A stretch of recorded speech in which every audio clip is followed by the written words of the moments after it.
روحانیت و مرجعیت امروز حالش اینه و مرکز اغلب گمراهی ها و جهالت های شیعه و بیدینی شیعه علمای شیعه شدند، مراجع شیعه شدند. من تنها از طلاب و اینا طلاب که غرب زده از اونا گلایه ندارم، از اونا گلایه ای نیست. علمای شیعه، علمای سنتی که خودشان را سنتی میدارن در این مسئله خیلی مسئولیت دارن، خیلی زیاد مسئولیت دارن.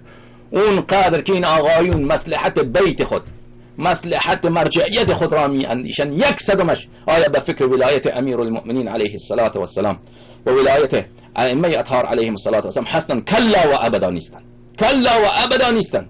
همه فکر و ذکر اینها مرجعیت خودشان، مصلحت بیت خودشان که این چطور مقلدین بیشتر بشه، چطور وکلای ما بیشتر بشه، چطور خمس از فلان تجار چطور بکنیم، همش به این فکر و ذکر هستن اینا.